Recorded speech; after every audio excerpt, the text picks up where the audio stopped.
I'm so happy that you are all able to join us this evening as we welcome back one of Darien Library's most favorite guests. This is his 4th time visiting the library, his 3rd time in this building, but we had him at Leroy Avenue as well. We first welcomed him in our old building to discuss his 2007 bestseller, Ike, an American Hero. In 2009, he participated in our grand opening author series to celebrate his book, With Wings Like Eagles, A History of the Battle of Britain. His most recent visit to the library took place in 2010 when he discussed his latest work, Hero, The Life and Legend of Lawrence of Arabia, to a standing room only crowd. Our guest is now Editor-in-Chief Emeritus of Simon & Schuster. In addition to the titles that I previously mentioned, he is author of the #1 bestseller, Power, and the best-selling novels Queenie and The Fortune. He joins us this evening to discuss Charmed Lives, a widely acclaimed book about his family in which he recounts the trials and successes that fame brought to the Korda brothers from the Hungarian countryside to the pinnacle of Hollywood society. Newsday called this book a rags to riches fairy tale, rich in anecdote, in a word, charming. And we are so very charmed to welcome him back tonight to Darien Library. Please join me in welcoming Mr. Michael Korda. Very much.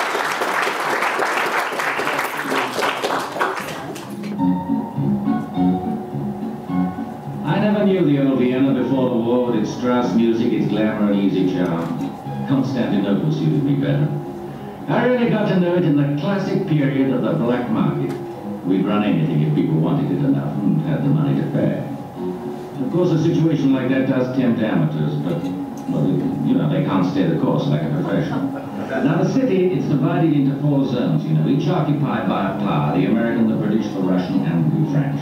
But the center of the city, that's international, policed by an international patrol, 1 member of each of the 4 powers. Wonderful. What a hope they had, all strangers to the place, and none of them could speak the same language, except a sort of smattering of German. Good fellows on the whole did their best, you know. Vienna doesn't really look any worse than a lot of other European cities. Talked about it. Oh, I was going to tell you, I was going to tell you about Harley Martins, an American, came all the way here to visit a friend of his. The name was Lime, Harry Lime. Now, Martins was broke and Lime had offered him some sort of job. Anyway, there he was, poor chap. Happy as a lark and without a cent.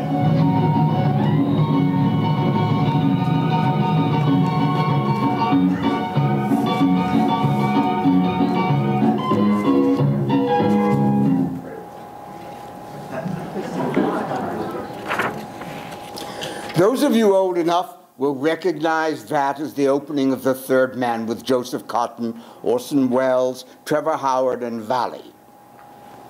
Set in post-World War II Vienna and released in 1949, it is one of the most successful films my Uncle Alex ever produced, perhaps the classic film noir, and my father Vincent's sets, the winding staircases, the spotlit ruins, the famous sewers into which Harry Lime disappears and vanishes, have given rise to 1,000 imitations in film and on television, none of them nearly as good. It is no accident that the film is set in Mitteleuropa, or that Graham Greene's script is about illusion. For the Korda brothers were born in Central Europe and were masters of illusion on the screen and in their own lives. Once, when my Uncle Alex, the film producer, Sir Alexander Korda, accepted one of his innumerable awards, he held it in his hand for a moment reflexively, then, as if trying to explain his success to the audience, or perhaps to himself, he said, "My parents were born poor, but Hungarian."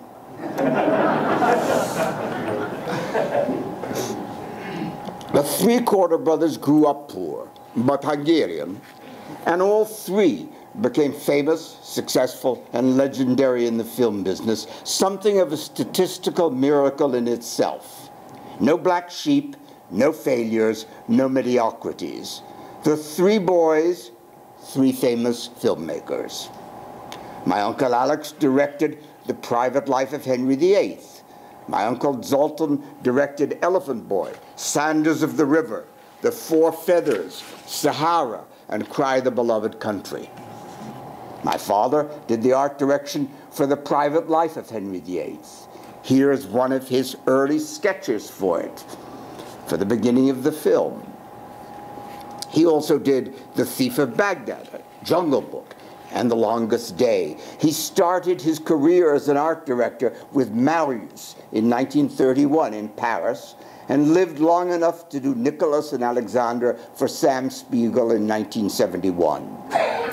Here he is, winning the Oscar for The Thief of Baghdad in 1940 from Darrell F. Zanuck in the days before television. And here he is in Venice, working on David Leedon's Summertime in 1955 towards the end of his career. Each of the three had his own kind of genius and a special instinct for filmmaking. Here, for example, is my Uncle Alex looking supremely bored, directing Douglas Fairbanks Sr. in The Private Life of Don Juan.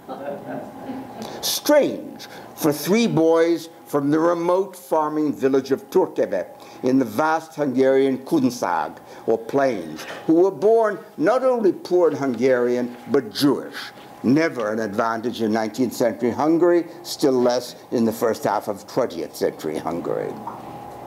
Of course, we all know the old jokes about Hungarians, some of which were true about the Korda brothers, and most certainly about Alex, himself a sacred monster of charm, genius, duplicity, generosity, and self-interest, as well as devotion to talent, to beauty, and to good living. Where should we start? In Hungary, of course. Who does not know the jokes about Hungarians? The Hungarian recipe for an omelet begins, first steal a dozen eggs. This one, by the way, is told in Hungary about Romanians. If you have a Hungarian for a friend, you don't need an enemy. But the Korda brothers made a cult of friendship. It mattered more to them than wives, more to them than children. A Hungarian is a man who enters a revolving door behind you and comes out in front of you. Certainly true of Alex. Better yet, Nobel Prize-winning physicist Enrico Fermi's famous answer to the question of whether there were such things as extraterrestrial beings. They are here already, he said, among us. They are called Hungarians. There were so many Hungarians in Hollywood during the war, someone put up a sign in the MGM studio commissary that read, "It is not enough to be a Hungarian, you must also work." There was a restaurant on Santa Monica Boulevard in the 1940s called, what else? The Blue Danube, that served Wiener Schnitzel, goulash, coffee, mit Schlager, and so on, and that had a Stammtischer. That's a big round table for 10 or 12 people near the bar that is reserved for a different group every night. In Germany or Austria, it would be stamp collectors one night, dog fanciers the next, Nazis the next night, Social Democrats the night after, and so on. Anyway, one night a week, the Stammtischer at the Blue Danube was reserved for Hungarians. And so on the appropriate evening, my father, my Uncle Zolli, the director, Michael Curtis, also known as Michal Kertész, the screenwriter Laci Bushvekete, the composer Miklos Rózsa, and a lot of other Hungarians in the picture business were all chattering away in Hungarian. And Otto Preminger, the director, who was sitting at the bar, got angry and angrier listening to them, and finally he turned around, banged his fist on the top of the bar as hard as he could, and shouted out, "All right, you guys, knock it off. You're in America now. Talk German."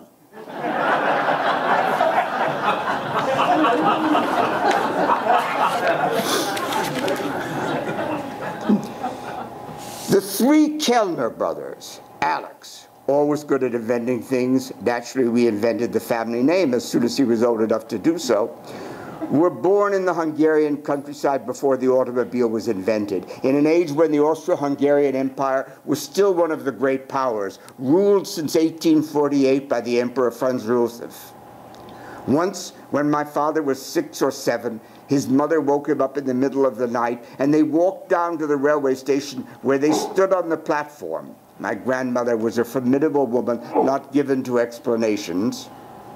And at last a train approached.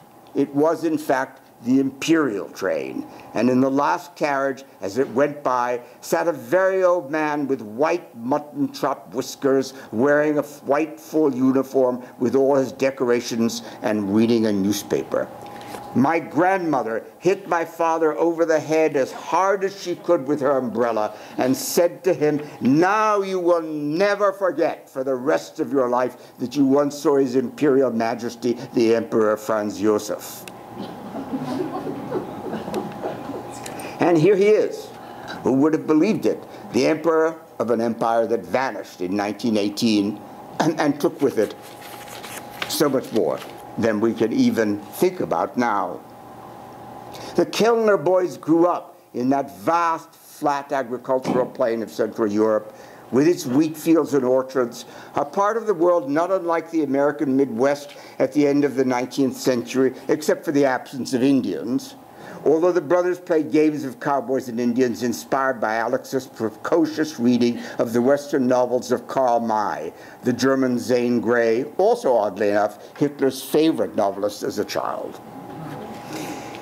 In the Austro-Hungarian Empire, most things functioned, though not always efficiently. As people were fond of saying in Vienna, the situation is alarming, but not serious. Almost nothing was taken seriously in Vienna or Budapest, except good living. But one of the few things that the empire did take seriously was a first-rate, free educational system, even though the anti-Semitism was widespread even for Jews. Unless you were Orthodox or Hasidic, you went to an excellent state school, then to a gymnasium or high school, and if you passed the examinations, on to university, or if you didn't, to trade schools, all at the expense of the state, something which we still don't have in this country. So at the age of 17, despite the death of the boy's father, Alex went to Budapest, to the university, and lived for the first time in a great city, for Budapest was Paris on the Danube then. And there Alex saw the great world from a distance, since as a student he was too poor to do more than look. Automobiles, trams, bustling cafes, palaces, glamorous hotels and shops, beautiful women, and for the first time in his life he saw a film. For their lives, you see, coincided with a truly miraculous invention, motion pictures. Another Hungarian, Adolf Cukor, born in Rice, Hungary, had emigrated to the United States in 1899 and became a furrier in New York. He bought a home, and one of his boarders was a magician with a magic lantern show, a hand-cranked machine that projected a 5-minute film for which he charged a nickel, hence its name, the Nickelodeon. When the boarder skipped without paying his rent, Cukor took over the Nickelodeon he had left behind, and soon found that people got tired of seeing the same short films over and over again. Blondin walking across Niagara Falls on a tightrope, a clown doing somersaults, whatever. Making films, even short ones, was expensive, he discovered. The film was slow. It required electric lights, a big expense. And Cukor also thought that if the films were longer, perhaps had a real story, like a play, you could charge more. So he went to see the inventor of the Nickelodeon, the great Thomas Edison, the Wizard of Menlo Park in New Jersey. Cukor didn't have an appointment with the great man. He spoke English poorly, with a heavy Hungarian accent. I knew him when he was over 100 years old, and he had all his marbles, but still spoke with a heavy Hungarian accent. Cukor was patient, and he sat and he waited outside Edison's office until Edison finally gave up and saw him, by which time Edison was eating dinner at his desk, which he continued to do, while Cukor explained in halting English that if the films were longer, even maybe, who knew, an hour long, you could charge more, a quarter certainly, maybe even 50 cents, who could say. Edison shook his head. It couldn't be done, he explained. If the film were any longer than 5 minutes, it would just curl up and unroll off the spool and onto the floor. But Zucker had thought about that. Teeth, he said. Edison shook his head. What? Zucker mimicked teeth, and picking up a fork off Edison's desk, he took a piece of film and jabbed little holes in the length of it with the fork. Edison nodded thoughtfully. Of course, if the rollers had little teeth or cogs that meshed with the little holes in the film, what we now call sprockets and sprocket holes, you could have longer movies. Movies with a story. Movies for which you might even be able to charge, who knows, $1. Zucker had accidentally given birth to a new industry, the picture business, as everybody involved in it has always called it, never the movie business, a whole new world of invention in which we are now still living, and which was perhaps even more important and did more to change life than the automobile. It gave us film, television, moving pictures. He went one step further. The movie industry was then, such as it was, in and around New York City, where days in the winter are short and dark. But on the other hand, if you needed actors, you were close to Broadway. His cousin, Max Goldstein, had asthma, and the family loaned him the money to go out west for a cure. When Max got to Los Angeles, then a town in which the major business was raising oranges, the first thing he noticed was the bright sunshine, 8, 9, 10, 12 hours a day of it, day after day. You could make films here in the sun, he thought, without having to pay for electricity. The light was brilliant, blinding, free. Zucker, when Max wrote to him, got that instantly. Eventually, he sold the fur business, went out to California himself, and founded Paramount Pictures. And he said, as he got off the train and looked at the blue sky and the orange groves and that bright, bright sun, from this, a Jew could make a living.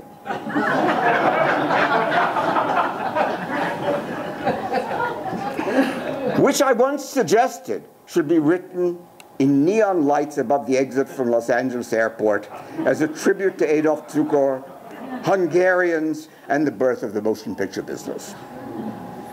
Of course, it was a long way from Broadway, but Zucker and those who followed him, some of them also from the fur and glove trade, Louis B. Mayer, Sam Goldwyn, the Warner Brothers, Jack and Harry, William Fox, Marcus Lowe, Saul Wurzel, Harry Cohn, they quickly figured out something else. So long as movies were silent, you could invent your own actors and actresses. Pick a pretty face which photographed well and put her in front of a camera and turn her into a star you owned because you had invented her. Or turn a good-looking guy pumping gas on Hollywood and Vine who had never ridden a horse in his life into a cowboy store. Who needed Broadway? In an age when people like Zucker couldn't have become bankers or lawyers or any of the mainstream WASP professions, here was a new business with almost no rules except the then unbreakable American color bar. Here was a serious business about make-believe in which you could go out into the desert, cover the sand in soap flakes, dress a couple of actors up in fake fur, start a wind machine and shoot a blizzard, and photograph an Arctic movie. A business in which you could invent anything and make it look real, and of course, most important, reinvent yourself. An example, if you have ever watched D.W. Griffith's Birth of a Nation, made in 1915. There's a short scene at the beginning in which a hungry Confederate soldier breaks into a house to steal bread. The Confederate soldier was played by an extra, a young Jewish immigrant from Vienna trying to avoid his military service, whose father was a hatter and who later went from playing tiny roles into directing major films like Greed and Blind Husbands, then transformed himself into the quintessential Prussian with the shaved head, the monocle, and the roll of fat at the back of his tight shirt collar, Erich von Stroheim. Alex understood that process. He was the Hungarian voyager and adventurer who did the Hungarian Hegira from Budapest to Vienna to Berlin, and then on to Paris, London, New York, or Hollywood, and to wealth and to fame. With his father's death, Alex became the head of the family, the breadwinner, responsible for his mother, his two younger brothers, even though he was only a teenager. He couldn't do that on a university student's meager stipend. He was living la vie bohème in Budapest, hungry, nursing a single cup of coffee for hours in a cafe, listening, learning, arguing. So he started to write film reviews and changed his name to Korda, from the Latin sursum corda, lift up your hearts, which sounded more sophisticated than Kellner. And soon he was writing or translating titles for Hungarian film distributors, coming up with story ideas. A tall, thin boy with run-down shoes, hustling a living on the fringe of the picture business and also at its dawn. In August 1914, when World War I broke out, some producers wanted to make a quick movie to take advantage of the surge of patriotic feeling, but they didn't have a story. Alex overheard them talking, and he sat down at a marble-top table at the New York Cafe and wrote on a paper napkin, quote, "A captain of hussars is cashiered because of his gambling debts. He has to resign from the army. War breaks out. He enlists as a private, is promoted back to his old rank in the field for heroism. Later, he is wounded and falls in love with his nurse. A happy ending." A happy ending. He had handed it to them. They loved it, but they needed to start shooting right away because the streets were already full of men marching to the railway station to join their regiments, and the director they had in mind was ill. So Alex volunteered to direct it, said he knew how, and since they had no choice, voila, he made his first film, An Officer's Sword Knot, in 4 days. It was a huge success. He never looked back. He learned the basic realities of the picture business overnight. First of all, if location, location, location is the most important thing in real estate, in the picture business, it is story, story, story. In the second place, never say you don't know how to do something, just do it. Third, it is not sufficient to be in the right place at the right time. You have to take advantage of it. Finally, never put your own money into a picture, always use other people's. He moved the entire family to an apartment in Budapest and adopted for himself the lifestyle he would retain for the rest of his life, which he described himself, quote, "Take the biggest suite in the best hotel, rent a car and a chauffeur, eat out every night at the best restaurants with a beautiful woman, always over-tip in cash, and wait for the telephone to ring." He grew a mustache to look older than he was, and right from the beginning, the telephone always did ring, with people offering him money, deals, properties. Throughout his life, Alex followed his own advice, which requires a lot of courage and a huge amount of chutzpah if you are virtually penniless. All over the world, head waiters and hotel concierges greeted him as if he were a king. Better than a king, in fact, as Alex used to say, because kings and ex-kings are notoriously poor tippers. In the meantime, he married an actress named Antonia Farkas, a Jewish girl from Deva or Tzedled, who knows? She revised her past even faster than she lived her life. And he changed her name to Maria, which sounded more classical, and then turned her into, quote, the Hungarian Garbo, unquote, and a major star in Central Europe under the name Maria Korda, spelling the last name with a C because it looked more Catholic that way. Here is Maria as a silent film star in Budapest before 1917.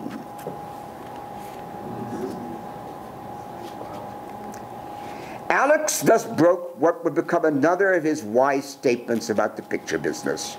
The only thing worse than a director falling in love with his leading lady is a director falling in love with his leading man.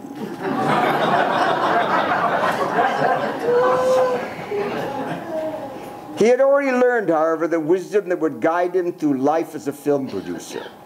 In order to raise money, you must look as if you don't need it. By the time he was 25, he had produced and directed 26 films, built the most modern film studio in Europe in Budapest, and made Maria a star. The defeat of the Central Powers, the collapse of the Austro-Hungarian Empire in 1918, and the rapid descent of Hungary into defeat, chaos, revolution, and hyperinflation. The first communist state outside Russia under Bela Kun, then the first fascist state in Europe under Admiral Horthy. All of this cost Alex his film empire. He fled for his life with Maria to Vienna, where he took a suite at Sacher's Hotel, had his suits made at Kniege and his shirts made at Solka, dined out every night at the best restaurants, and waited for investors to call, which of course they did. So much so that he eventually made the biggest biblical picture in the history of European film, Samson und Delilah. By that time, he had brought his brothers out of Hungary. Zoltan to become an apprentice film cutter, or editor, as they later came to be called. My father, a gifted painter, to help work on sets. My father's first brush with filmmaking was to build a huge set, the biggest and most expensive ever in Europe, of the temple in Gaza, which Samson pulls down on himself and the Philistines. Samson was played by Alex's muscular chauffeur in a loincloth.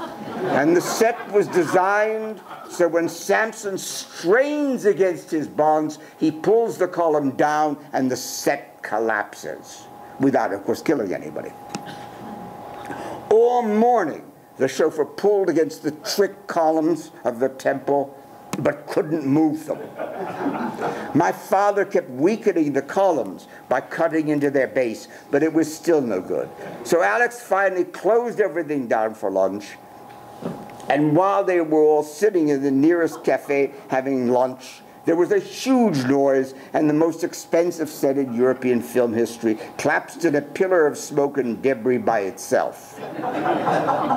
As Alex would say so often in life, philosophically, about many another film, what a terrible waste of a lot of money.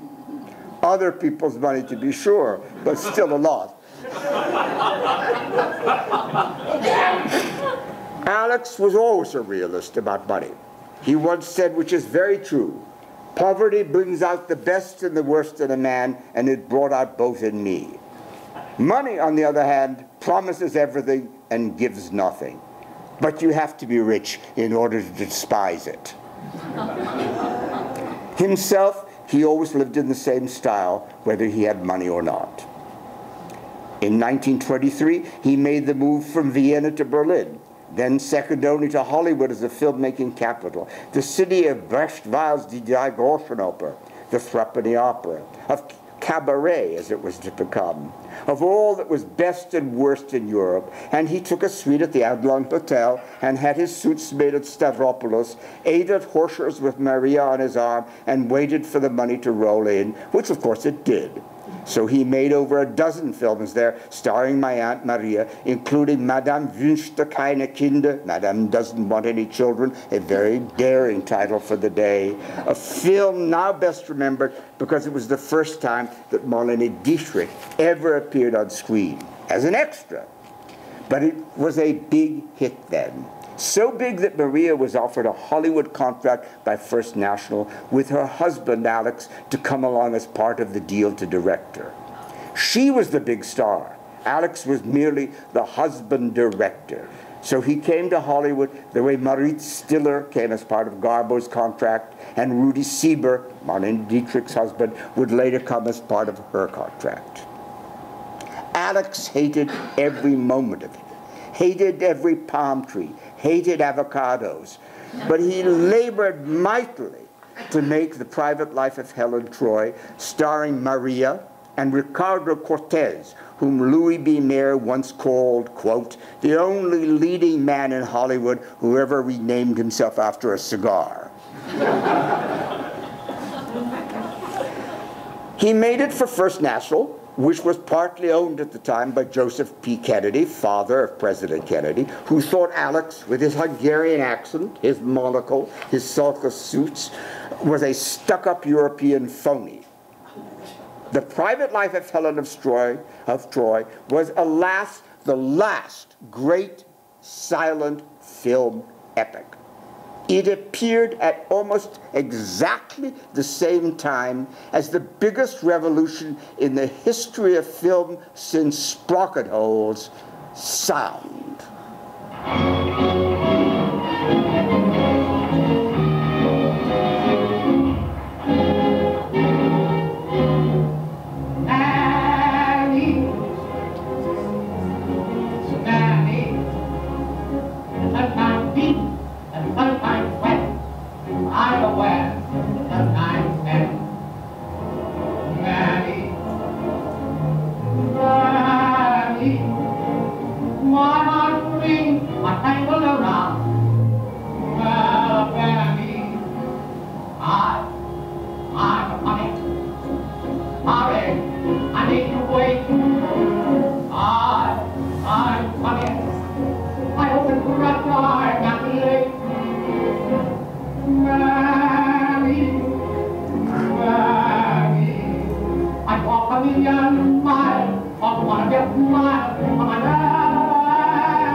The last 2 minutes of The Jazz Singer with Al Jolson sank The Private Life of Helen of Troy as deep as the Titanic. 2 minutes of sound, because the rest of The Jazz Singer is mostly silent. It was the last 2 minutes when people suddenly heard, as amazing as a man on the moon, synchronized sound on film, not a piano player or an organ player playing in the theater, but sound on film. It sank not only The Private Life of Helen of Troy, but my Auntie Maria's career, since she spoke with a hugely heavy Hungarian accent. In fact, when somebody in Los Angeles congratulated her on being a great Hungarian movie star, she asked, "How did you know I was Hungarian?"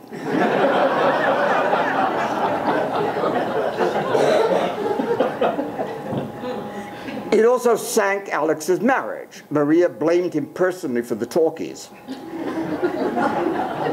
But not his restless pursuit of success.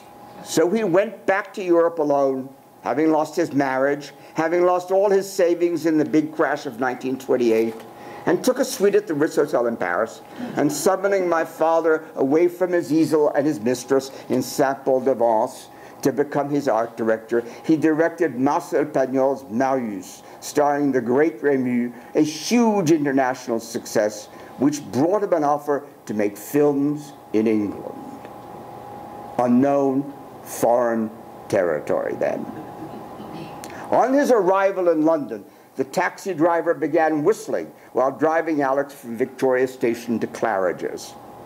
Alex asked him what the song was, and the driver obliged him by singing Harry Champion's old music hall favorite, and those of you who know it can sing it along with me. I'm Henry VIII, I am, I'm Henry VIII, I am, I am. I got married to the widow next door. She's been married 7 times before. All their names was Henry. She wouldn't have a Willie nor Sam.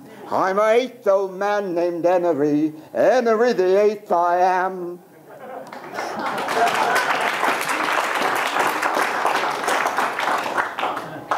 It was like one of those cartoons in which a light bulb goes on above somebody's head. Alex knew about King Henry VIII and his wives. Who doesn't? And he suddenly knew what movie to make in England now that he was there. He brought over a group of talented Hungarians, naturally, including one of his old friends from Budapest, Lajos Biro, former deputy foreign minister of Hungary, to write the script of this most English of films, and my father to do the art direction. Of course, at that time, neither Biro nor my father spoke any English. At one point, when the stagehands were slow to do what my father wanted them to do, he yelled out in anger, "You think I know fuck nothing? I tell you that I know fuck all."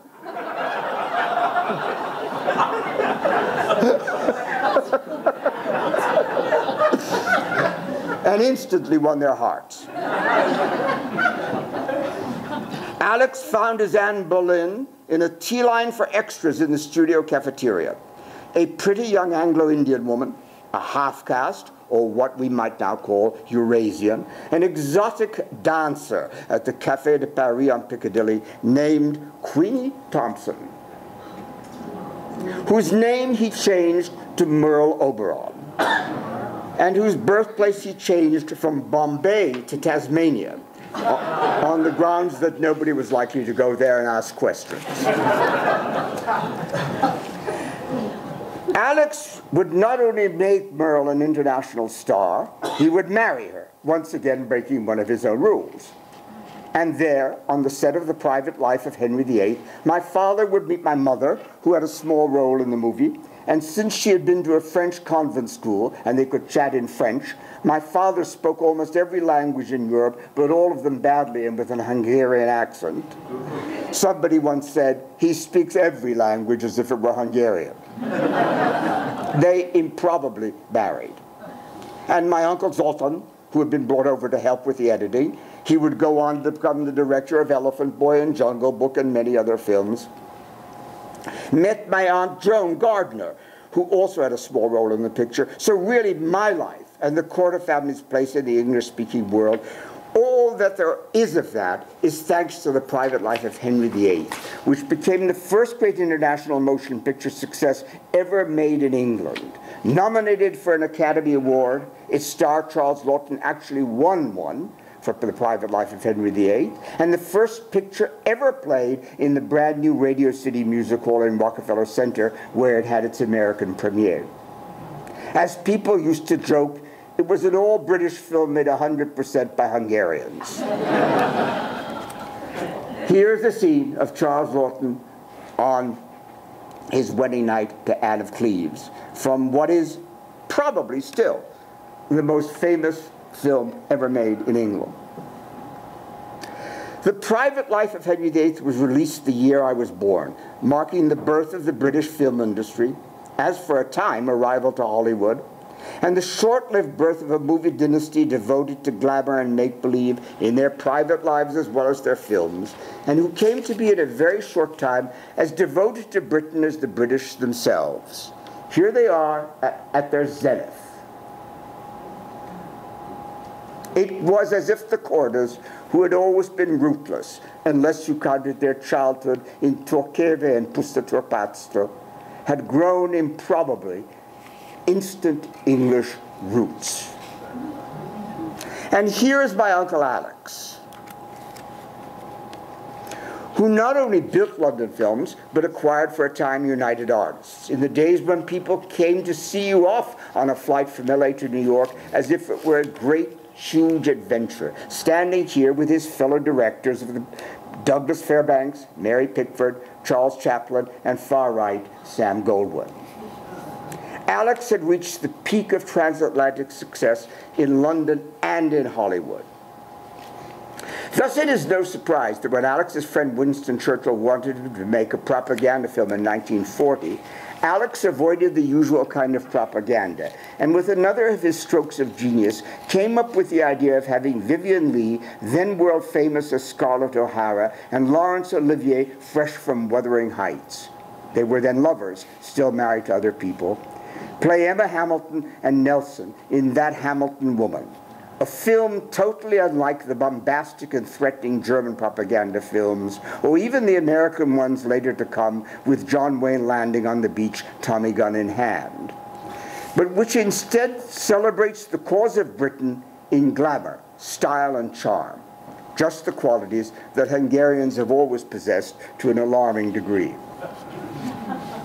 Who would understand better than Alex the character of Emma Hamilton, born Amy Lyon in a farm cottage in Cheshire in the humblest of circumstances, who went on to become and recreate herself as George Romney's model, then a celebrated dancer, exotic dancer just like my Auntie Beryl, then as Lady Hamilton, then finally found her biggest role in perhaps the most scandalous and intense love affair and adulterous relationship of the early 19th century as the impassioned mistress of Britain's greatest and most beloved hero, Admiral the Viscount Nelson, the victor of the Nile, Copenhagen, and Trafalgar, who died with her name on his lips. My father not only built the sets overnight, he built model ships for Nelson's fleet in which two propmen hid, wearing waiters to move the ship in the studio tank while they raised and lowered the sails and fired the guns. As a child of 7, I sat hidden in one of these boats during the reenactment of the Battle of Trafalgar in the studio tank. Churchill liked the film so much that he saw it no less than 14 times and gave prints of it to FDR and to Stalin.